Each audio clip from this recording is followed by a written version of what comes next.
বিসমিল্লাহির রহমানির রহিম। প্রিয় ভাই ও বোনেরা, দিনের কোলাহল শেষ হলে যখন চারপাশ ঘুমে আচ্ছন্ন, তখন এক শ্রেণীর মানুষ জেগে ওঠেন শুধু এক মহান উদ্দেশ্যে। তাদের জন্য রাত মানে আল্লাহর সঙ্গে নিভৃত আলাপের মুহূর্ত। এটাই তাহাজ্জুদ।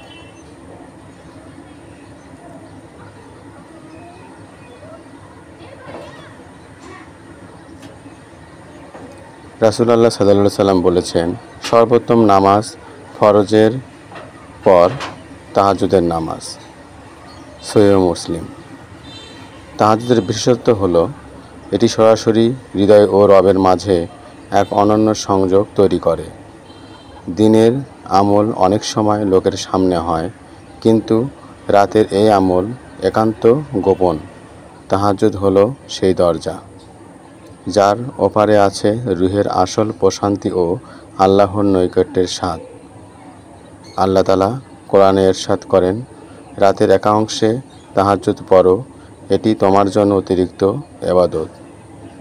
তাহলে তোমার রব তোমাকে প্রশংসিত স্থানে স্থাপন করবেন। সূরা আল ইসরা আয়াত ৭৯।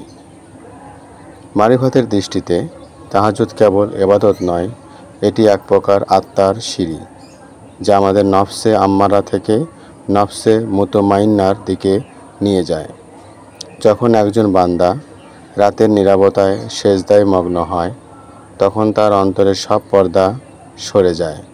আল্লাহর প্রেম হৃদয়ে এমনভাবে ঢুকে যায় যে দুনিয়ার সব ব্যস্ততা তুচ্ছ মনে হয়। রাসূলুল্লাহ সাল্লাল্লাহু আলাইহি সাল্লাম ও সাহাবারা রাতের ইবাদতে এমন মনোযোগী ছিলেন যে তাদের চোখের জল কাপড় ভিজিয়ে দিত।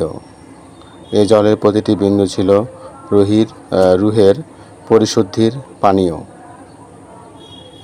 প্রিয় ভাই ও বোনেরা, তাহাজ্জুদ শুরু করা কঠিন মনে হতে পারে, কিন্তু মনে রাখুন, শুরু করুন 2 রাকাত দিয়ে, ধীরে ধীরে অভ্যাস গড়ে তুলুন। এটি আপনার হৃদয়কে আলোকিত করবে, আত্মাকে শক্তিশালী করবে এবং দুনিয়া আখিরাত উভয়কে সুন্দর করে তুলবে।